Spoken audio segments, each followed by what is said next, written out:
All right, let's jump right in. You know, when we look at nature, it's easy to see it as a bunch of separate things, right? There's a tree, there's a river, there's an animal. But what if that's completely the wrong way to look at it? Today, we're going to talk about the hidden language of nature, the invisible connections that tie everything together in ways you might never expect. And this quote right here, this is the perfect place to start. The idea that nature isn't a collection of objects, but one single, giant, intricate web. And if you pull on just one tiny thread, the entire net can start to move. You know, this reminds me of a great story about a kid who takes apart his grandfather's watch. He's so sure he understands how it all works. But when he goes to put it back together, he's left with a couple of extra gears, the watch doesn't tick anymore, and he has these leftover parts. And that right there is a perfect metaphor for how we sometimes interact with nature.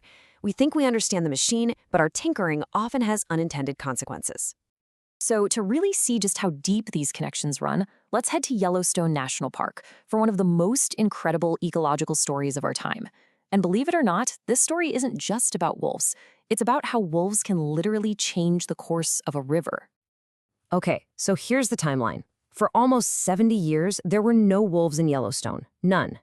And that wasn't just one less animal in the park. It was like taking a critical gear out of that natural watch we were talking about. Let's look at what happened when that one single piece was removed. So with the wolves gone, what happens? Well, the deer population just exploded. With no major predator, they could go wherever they wanted, eat whatever they wanted. And they did. They grazed the land bare, especially along the riverbanks. And without the roots of those plants to hold the soil together, the banks started to collapse. The rivers got wider, and the habitats for beavers and songbirds, they just disappeared. It was a complete chain reaction of decline. But then, in 1995, the wolves were brought back. And what happened next is just mind-blowing. The wolves didn't just hunt the deer. They changed how the deer behaved. The deer started avoiding the open valleys and riverbanks where they were vulnerable. And that gave the willows and aspens a chance to grow back. And with the trees came the birds. The beavers returned, building dams that created new ponds and habitats. The riverbanks stabilized, and the rivers themselves began to heal. The wolves, by their very presence, helped reshape the landscape. So this amazing ripple effect, right? This top-down influence, where one animal can change the physical geography of a place.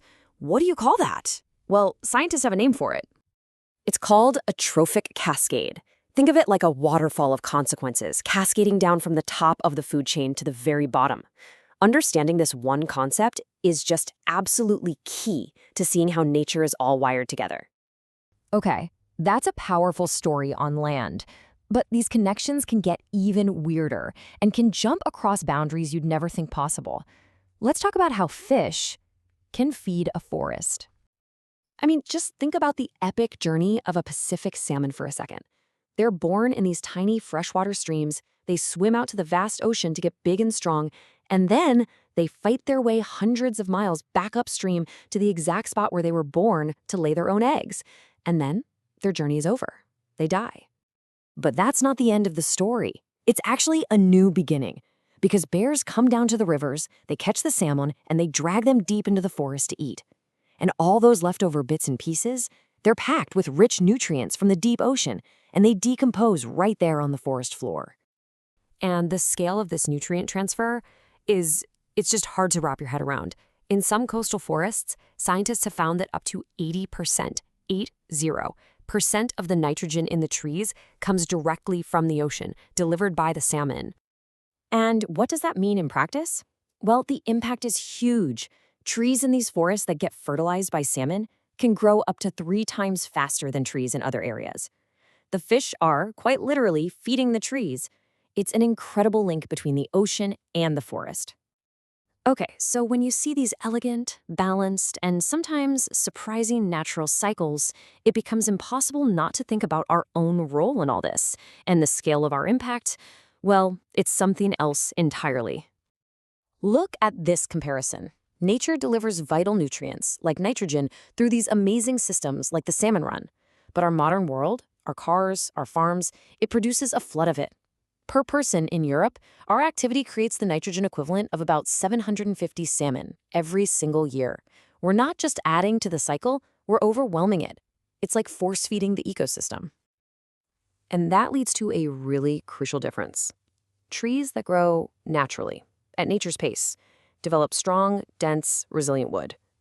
But when you pump them full of excess nitrogen, they grow way too fast, and that rapid growth creates weak, soft wood that's much more likely to get fungus and rot. Essentially, we're trading resilience for speed. Which brings us right back to that watch at the beginning, doesn't it? We are constantly tinkering with this huge mechanical clock of nature, a machine that has far more hidden gears and secret connections than we even know exist. And so that really leaves us with one final and, I think, pretty important question to ask ourselves. We are all a part of this network. There's no doubt about that. So, are the things we do strengthening the incredible web of life? Or are we the ones breaking its most important threads?